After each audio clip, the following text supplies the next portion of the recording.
탈레스, 자연 철학의 시조. 기원전 6세기경 이오니아 해안의 작은 섬나라 밀레토스의 한 청년 철학자가 있었으니 그의 이름은 탈레스였다.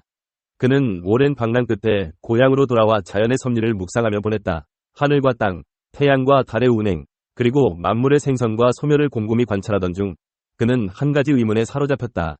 어떤 근원에서 만물이 생겨나며 다시 그 근원으로 돌아가는 것일까?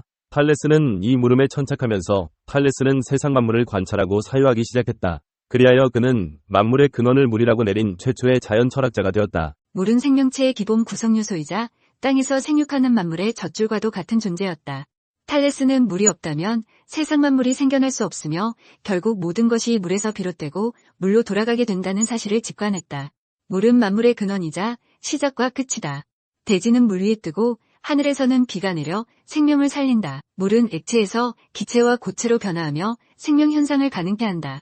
탈레스는 물이 원래부터 있었으며 만물은 물에서 생겨나고 마지막에는 물로 돌아간다고 주장했다. 당시 많은 이들이 탈레스의 물만물설을 의심했지만 그는 자신의 믿음을 바탕으로 관측과 사고 실험을 거듭했다.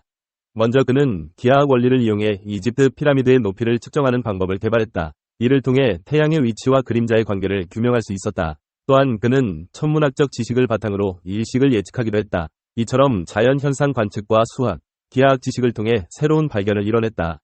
자연에 내재된 지혜와 규율을 이해하려면 숫자와 도형의 이치를 알아야 한다. 자연의 원리를 규명하기 위해 노력하는 그의 모습에서 후대 과학과 철학의 맹아가 피어나기 시작했다. 탈레스는 자연현상의 관찰과 사유를 통해 물만물설뿐 아니라 영혼불멸설, 만유인격설 등 철학적 견해들을 제시했다. 돌멩이는 살아있다.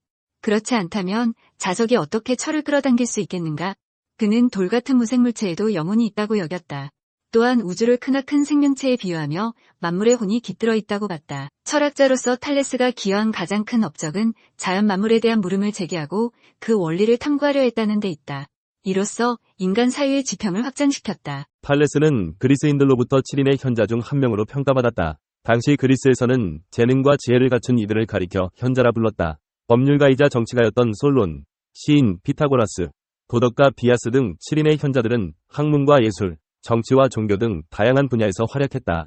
그 가운데 가장 선구적인 인물이었던 탈레스는 제1의 현자로 꼽혔다. 그가 최초의 자연 철학자로 추앙받은 이유는 무엇일까? 그의 물만물설이 완전한 진리는 아니었지만 인간 이성이 자연의 이치를 탐구하려 한 최초의 시도였기 때문이다. 그리스 문명이 철학과 과학의 발상지가 된 데는 탈레스가 남긴 업적이 있었기에 가능했다.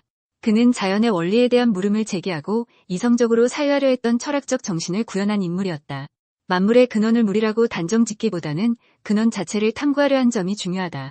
이를 통해 인류는 이성적 탐구라는 소중한 지적 전통을 쌓아갈 수 있었다. 탈레스의 물음은 플라톤과 아리스토텔레스를 거쳐 근대 과학과 철학의 발달로 이어졌다. 인간은 자연을 관찰하고 위문을 제기하며 이치를 밝히려 노력해왔다.